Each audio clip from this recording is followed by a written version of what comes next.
প্রবাসী ambulance, লাশবাহী ambulance আপনারা ব্যবস্থা করতে পারেন, যেটা সবসময় প্রবাসীদের লাশ বহনের ক্ষেত্রে কাজে লাগবে। আমরা যারা প্রবাসী, আমি বাংলাদেশের বর্তমান প্রধান উপদেষ্টা মণ্ডলীদের উদ্দেশ্যে এই কথাটা বলতে চাই যে আমি দেশে থাকা অবস্থায় অনেক নিউজে দেখছি এবং প্রবাসে আসার পরেও অনেক দেখছি যে প্রবাসে যারা মারা যায় তাদেরকে দেশে পাঠানোর জন্য কোনো ব্যবস্থা নাই।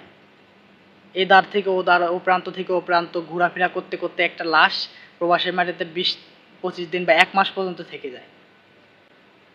তো ওই প্রবাসীর পরিবারের কি অবস্থা হয় বা ওই লাশটার কি অবস্থা হয়, এই দিকটা চিন্তা করে রাষ্ট্র যেহেতু প্রবাসীদের জন্য এত কিছু করছে, এই কাজটা করতে কিন্তু কোনো ব্যাপারই না।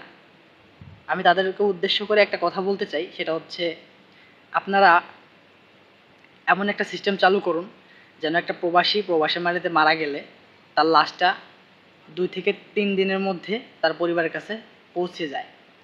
কোনো ঝামেলা ছাড়া যেন লাশটা বাংলাদেশে তার পরিবারের কাছে পৌঁছে যায়।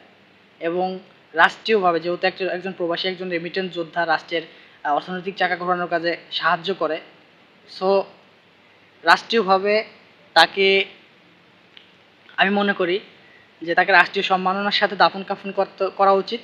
এবং রাষ্ট্রীয়ভাবে তাকে এয়ারপোর্টে যাওয়ার পরে একটা লাশ এয়ারপোর্ট থেকে যেন রাষ্ট্রের দায়িত্বে প্রবাসীদের পরিবারের কাছে হস্তান্তর করা হয়। এই জন্য একটা প্রবাসী অ্যাম্বুলেন্স, লাশবাহী অ্যাম্বুলেন্স আপনারা ব্যবস্থা করতে পারেন, যেটা সবসময় প্রবাসীদের লাশ বহনের ক্ষেত্রে কাজে লাগবে। তো আমার এই কথা যারা একমত আছেন তারা অবশ্যই আমাকে জানাবেন কমেন্টে। আর এই ভিডিওটা বেশি বেশি শেয়ার করেন যেন উপদেষ্টা মণ্ডলীদের চোখে পড়ে।